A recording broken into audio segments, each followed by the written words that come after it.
ചക്രവർത്തി ആദിത്യ തന്റെ 2 കാവൽക്കാരോടൊപ്പം വലിയ കാട്ടിനകത്ത് നിൽക്കുകയായിരുന്നു. ആ കാട്ടിൽ വിചിത്രമായ ഇരുട്ട് മൂടപ്പെട്ടിരുന്നു. ഒരു കാവൽക്കാരൻ പേടിച്ച് ആദിത്യയോട് എന്തു പറഞ്ഞെന്നാൽ, രാജകുമാര, നമ്മൾ തിരിച്ചു പോയേ പറ്റുള്ളൂ. നീ എന്തിനാ ഇങ്ങനെ ഇത്രയൊക്കെ പേടിക്കുന്നത്? രാജകുമാര, നിങ്ങൾക്ക് അറിയുന്നില്ലേ, ഇവിടെ ഭയങ്കരമായിട്ട് തീയെണ്ണയിലൊക്കെ ഉണ്ട് രാജകുമാര. അതെനിക്കറിയാം, പക്ഷേ എനിക്ക് ഒരു കാര്യം മാത്രം മനസ്സിലാവുന്നില്ല. നമ്മൾ ഏത് പുലിന്റെ പുറകിലേക്ക് നമ്മൾ വന്നിട്ടുണ്ടോ, പെട്ടെന്ന് അത് എവിടെയാ കാണാതെ പോയത്? രാജകുമാര, അത് എനിക്ക് തോന്നുന്നു അതൊരു മായപ്പുലിയാണെന്നാണ്. മറ്റൊരു കാവൽക്കാരൻ ഇങ്ങനെ സംസാരിക്കുകയായിരുന്നു. അപ്പോൾ അവർ 2 പേരുടെ കാതുകളിൽ ഒരു കഴുതയുടെ ശബ്ദം കേട്ടു. അവർ 3 പേരും നോക്കി.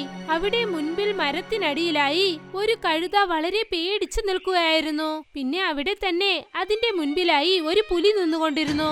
ആ കഴുതയെ തുറിച്ചു നോക്കിക്കൊണ്ടിരുന്നു. അതിനെ പിന്തുടർന്നാണ് അവർ 3 പേരും ഇവിടെ എത്തിയത്. എനിക്ക് തോന്നുന്നു ആ പുലി വന്നിട്ട് ആ പാവം കഴുതിനെ കൊല്ലും തോന്നുന്നു. ആ പുലി അതിനെ കൊന്നാൽ ഞാൻ തീർച്ചയായിട്ടും പുലിനെ കൊല്ലും. ചക്രവർത്തി ഉടനെ അതിന്റെ മേലിൽ തന്റെ അമ്പെയ്തു. പിന്നെ വളരെ ഉത്സാഹത്തോടെ ആ പുലിയെ അദ്ദേഹം ആക്രമിച്ചു. ആ പുലി ഒരു അമ്പ് കൊണ്ട് മരിച്ചുപോയി. ചക്രവർത്തി ഉടനെ ആ കഴുതയുടെ അടുത്തേക്ക് വന്നു. നിങ്ങൾ എന്റെ ജീവൻ രക്ഷിച്ചിട്ടുണ്ട് രാജകുമാര.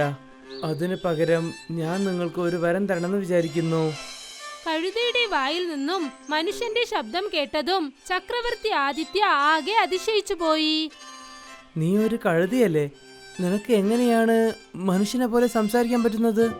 ഞാനൊരു മായ കഴുതയാണ്. എന്നെ പറ്റി നിനക്ക് കുറച്ച് കഴിഞ്ഞാൽ നിനക്ക് എന്നെ മനസ്സിലാവും. ഞാൻ പറയുന്നത് വളരെ ശ്രദ്ധിക്കൂ. ഞാൻ നിനക്ക് ഒരു വരം തന്നേക്കാം. നീ എപ്പോഴും ഒരു ശക്തിശാലിയെ മായാവഴിയുടെ അടുത്ത് പോകുന്നുണ്ടോ, അപ്പോ അവർ പെട്ടെന്ന് തന്നെ ഒരു മെഴുകായിട്ട് മാറിക്കോളും.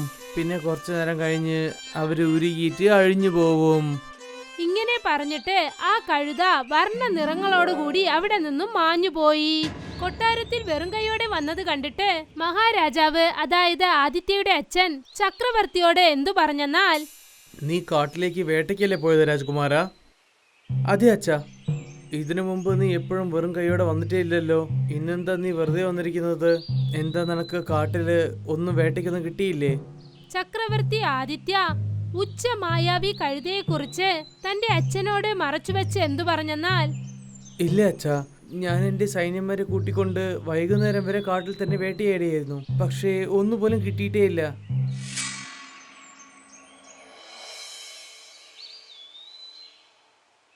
അടുത്ത ദിവസം ചക്രവർത്തി ആദിത്യ എപ്പോഴത്തെയും പോലെ കൊട്ടാരത്തിന്റെ ഇടതുവശത്തേക്ക് പോകുന്ന ആ കാടിനെ നോക്കി പോയി. അവിടെ രാജകുമാരി സുലേഖ ഒരു മരത്തിനടിയിൽ അദ്ദേഹത്തിന് വേണ്ടി കാത്തു നിൽക്കുകയായിരുന്നു. ചക്രവർത്തി ആദിത്യ അവിടെ ചെന്നതും എന്തു പറഞ്ഞെന്നാൽ, എന്തുപറ്റി? എന്തെന്ന് എന്റെ മുഖം വല്ലാതെ വാടിയിരിക്കുന്നത്? തൊട്ടടുത്ത രാജ്യത്തിലെ ചക്രവർത്തി കരണിനെ എന്നെ കല്യാണം കഴിപ്പിക്കാൻ അച്ഛൻ ആഗ്രഹിക്കുന്നു. നീ ഒന്നും വിഷമിക്കണ്ട രാജകുമാരി സുലേഖ. ഞാൻ ഇന്ന് തന്നെ എന്റെ അച്ഛനടുത്ത് എനിക്ക് നിനക്കും കല്യാണത്തിനെ പറ്റി ഞാൻ സംസാരിച്ചോളാം.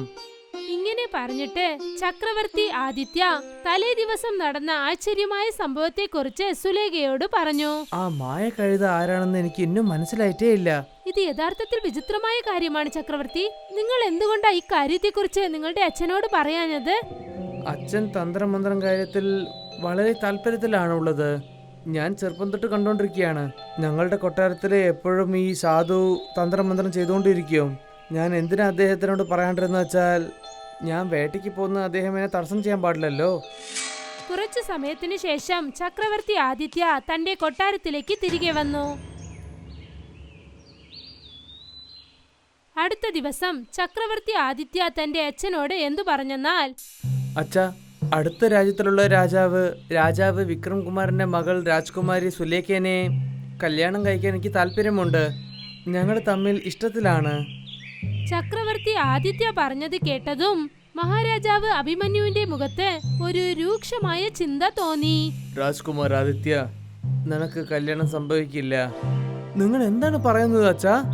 എന്റെ കല്യാണം രാജ്കുമാർ സുലേഖനെ കൂടെ നടക്കില്ലെന്നാണ് പറയുന്നത്? ഇല്ലെങ്കിൽ എനിക്ക് കല്യാണം തന്നെ നടക്കില്ലെന്നാണ് പറയുന്നത്? നിന്റെ ജീവിതം മുഴുവൻ നമുക്ക് കല്യാണം സംഭവിക്കില്ല. നിന്റെ ജീവിതം മുഴുവനും നീ കല്യാണം കഴിക്കാതെ തന്നെ ഇങ്ങനെ ജീവിക്കണം മോനെ. കാരണം നിനക്കൊരു ശാപമുണ്ട് മോനെ. ശാപമോ? എന്തുപോലെ ശാപം അച്ഛാ? നിങ്ങൾ എന്താ പറയുന്നത്? ഞാൻ എൻ്റെ അടുത്തൊരു കാര്യം മറച്ചു വെച്ചിട്ടുണ്ട് ആദിത്യ. നിന്റെ അമ്മേനെ ഞാൻ രണ്ടാമത്തെ ആയിട്ടാണ് കല്യാണം കഴിച്ചിരിക്കുന്നത്. അവൾ മുമ്പ് എനിക്ക് ഇന്നൊരു കല്യാണം ഉണ്ടായിരുന്നു. അവൾ എൻ്റെ രാജ്യത്തിൽ തീയ പറവിലാണ് വെച്ചിരിക്കുന്നത്. പിന്നെ അവൾ ചെകുത്താനെ സന്തോഷപ്പെടുത്താൻ വേണ്ടി മന്ത്രതന്ത്രങ്ങളും പഠിക്കാൻ തുടങ്ങി. പിന്നെ പാവപ്പെട്ട ജനങ്ങളും ബലി കൊടുക്കാൻ നോക്കി. ഈ കാര്യം എനിക്ക് അറിഞ്ഞപ്പോൾ തന്നെ ഞാൻ എൻ്റെ രാജ്യത്തിൽ തന്നെ അവളെ അടിച്ച് പുറത്താക്കിയിട്ടുണ്ട്.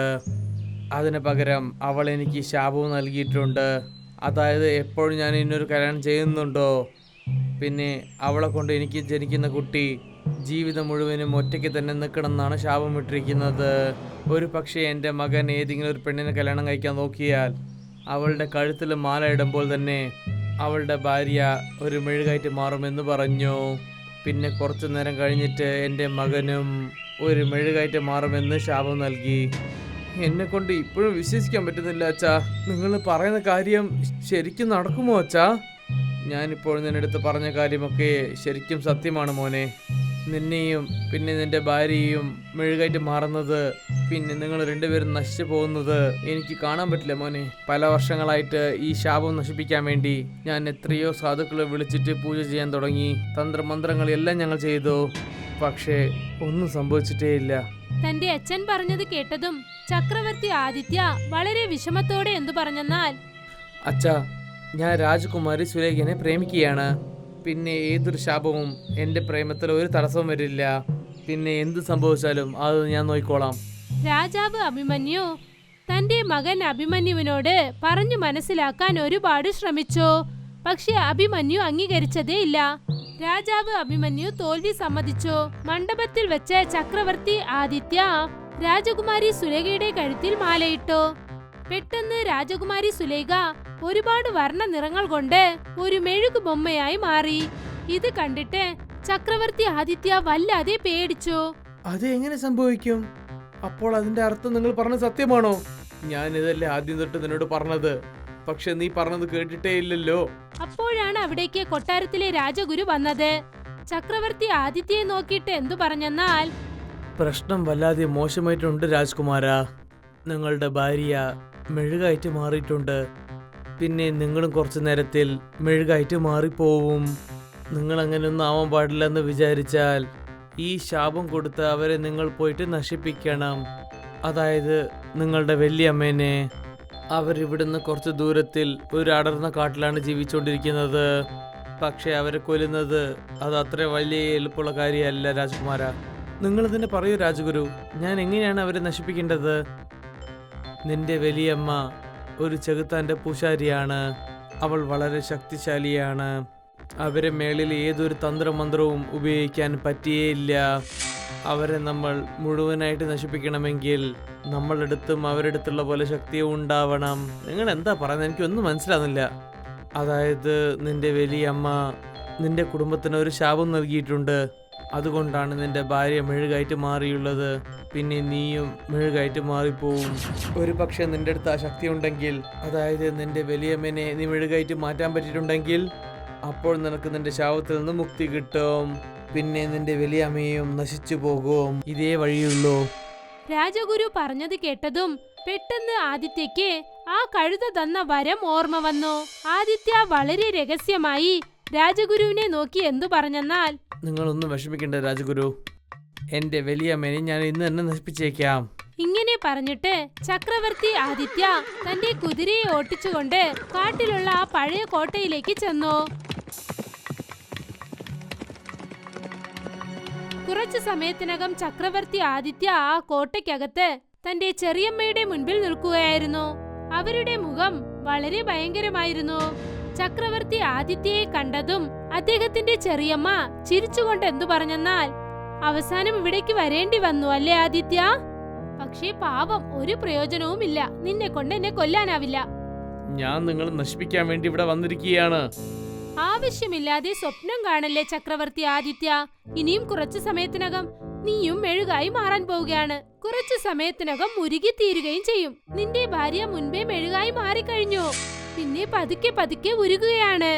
പെട്ടെന്ന് രാജകുമാരൻ ആദിത്യ തന്റെ ചെറിയമ്മയുടെ അടുത്തേക്ക് വന്നു. എന്നിട്ട് അവരുടെ കയ്യിൽ പിടിച്ചു. അങ്ങനെ ചെയ്തതും ചക്രവർത്തി ആദിത്യയുടെ ചെറിയമ്മ മെഴുകായി മാറാൻ തുടങ്ങിക്കഴിഞ്ഞു. ഇത് നടക്കില്ല. ഇതൊരിക്കലും സാധ്യമേ അല്ല. എല്ലാം സാധ്യം തന്നെയാണ്. രാജകുമാരൻ ആദിത്യയുടെ ചെറിയമ്മ മുഴുവനായി മെഴുകായി മാറി.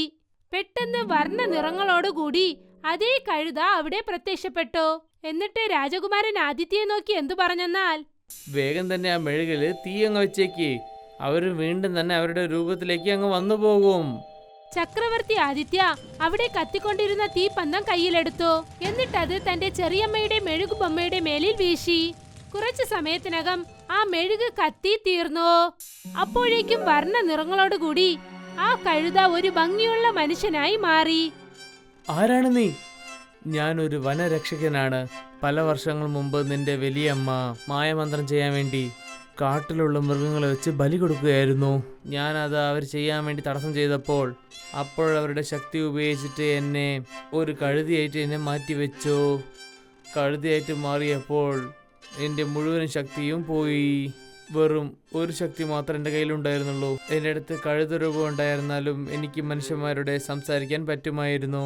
അതിനുശേഷം ഒറ്റൊരു വരം മാത്രം തരാൻ പറ്റിയുള്ളൂ. പിന്നെ ഞാൻ നിന്നെ ആദ്യമായിട്ട് കണ്ടപ്പോൾ തന്നെ എനിക്ക് മനസ്സിലായി നീ രാജാവിൻ്റെ മകൻ അഭിമന്യു ആണെന്ന്. ഞാൻ നിനക്ക് ഏത് വരം നൽകിയിട്ടുണ്ടോ ആ വരം കൊണ്ട് വെച്ചാണ് എൻ്റെ കഴുത രൂപത്തിൽ നിന്ന് എനിക്ക് മുക്തി കിട്ടിയത്. പിന്നെ അതേ വരം തന്നെ വെച്ച് നിന്റെ കുടുംബത്തിലുണ്ടായിരുന്ന ശാപവും അത് മൊത്തമായിട്ട് നിന്നെ വിട്ടുപോയി. ഇപ്പൊ എല്ലാം ശരിയായിട്ടുണ്ട്. രാജ്കുമാര, ഇപ്പൊ നീ നിമ്മതിയോടെ നിന്റെ മാളിലേക്ക് പോവാം. ഇങ്ങനെ പറഞ്ഞിട്ട് ആ ഭംഗിയുള്ള മനുഷ്യൻ വർണ്ണ നിറങ്ങളോടുകൂടി അവിടെ നിന്നും മാഞ്ഞുപോയി. പിന്നെ രാജകുമാരൻ ആദിത്യ വളരെ സന്തോഷത്തോടെ തന്റെ കൊട്ടാരത്തിലേക്ക് വന്നു. അവിടെ എല്ലാം ശരിയായി കഴിഞ്ഞു.